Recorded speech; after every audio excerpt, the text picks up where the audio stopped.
9, 8, 7, 6, 5, 4, 3, 2, 1, blast off. These were some of the last words I heard.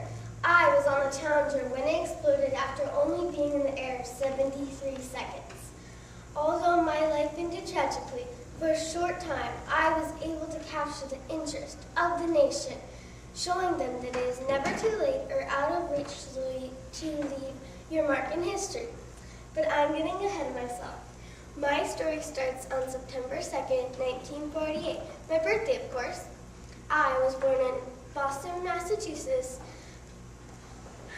I was born January... Name Sharon.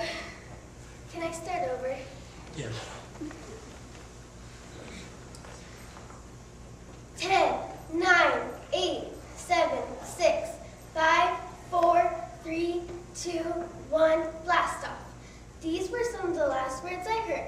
I was on the Challenger when it exploded after only being in the air 73 seconds. Although my life ended tragically, for a short time, I was able to capture the interest of the nation, showing them that it is never out of reach to leave your mark in history. But I'm getting ahead of myself. My story starts on September 2nd, 1948, my birthday, of course. I was born in Boston, Massachusetts. It was named Sharon Krista Corrigan.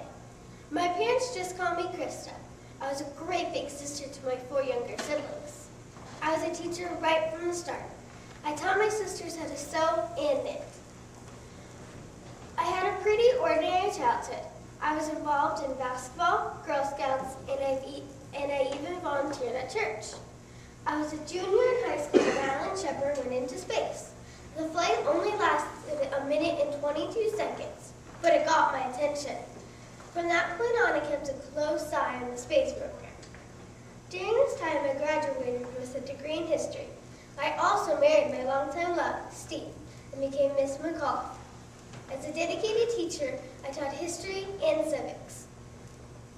I was always trying to get my students involved. I would invite state government officials and judges to speak. We went on many field trips and staged mock trials to learn about law. I wanted my students to learn not just from reading books, but from real-life experiences. I put my teaching aside while I had my 2 children, Scott and Carol. I went to school in the evenings and on weekends to earn my master's degree. My love for teaching brought me back to the classroom. I was always interested in the contributions of the common people throughout history. I was quoted as saying one of my problems in teaching history is that ordinary people are not given a lot of attention.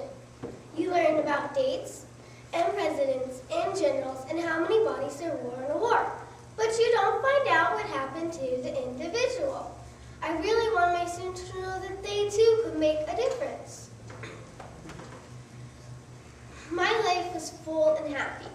One day in my car, I heard an interesting news report on how the space program was looking for a teacher to become the first ordinary person in space. They thought this would spark young people's interest. I wasn't even sure if I was qualified for space travel, but the thought of getting a chance to make history took my breath away. My husband said to go for it. I was one of 11,000 teachers who applied. I really did not think I'd be chosen. Some of the other teachers were doctors, authors, and scholars. I was just an ordinary person. After several tests and interviews, I was chosen to be one of 10 finalists. I was finally chosen to be the first teacher in space because of my ability to relate and excite the common person. On January 28, 1986, my life ended when the Challenger exploded, killing all 7 astronauts aboard. You may have heard my most memorable quote, "I touch the future, I teach." With that, I ask you please not to remember me just as the teacher who perished in the Challenger, but the teacher that inspired all around her to set high goals, to work hard, and to believe you too can touch the stars.